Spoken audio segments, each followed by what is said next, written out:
ஓசூரில் ஸ்ரீ பிரத்யங்கிர தேவி திருக்கோவிலில் நேற்று தைப்பூச பௌர்ணமி மற்றும் ஆருத்ர தரிசன சிறப்பு பூஜை மிளகாய் வத்தல் யாகத்தில் திரளாக பக்தர்கள் பங்கேற்று வழிபாடு.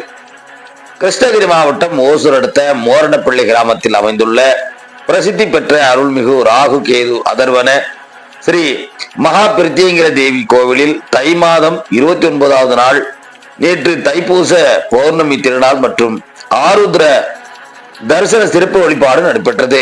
இதனை ஒட்டி திருக்கோவிலில் உள்ள ஸ்ரீ ராகு ஸ்ரீ கேது மூலவர்களுக்கு சிறப்பு அபிஷேகங்கள், அலங்காரங்கள் மற்றும் ஆராதனைகள் நடைபெற்றன. இதே போன்று மூலவர் பிரத்யங்கிர தேவிக்கு சிறப்பு அபிஷேக அலங்காரத்துடன் ஆராதனைகளும் மங்களார்த்தியும் நிறைவேற்றப்பட்டன. இதனைத் தொடர்ந்து சிறப்பு யாகம் நடைபெற்றது. இதில் மிளகாய் வத்தல் உள்ளிட்ட திராவியங்களை கொண்டு யாகசாலையில் பூரண அதித்தியுடன் சிறப்பு அஷ்டோத்திர வழிபாடும் நடைபெற்றது. இதில் தமிழ்நாடு மட்டுமின்றி அண்டை மாநிலங்களான ஆந்திரா, கர்நாடகா ஆகிய மாநிலங்களை சேர்ந்த ஏராளமான பக்தர்கள் பங்கேற்று வழிபட்டனர் என்பது குறிப்பிடத்தக்கது.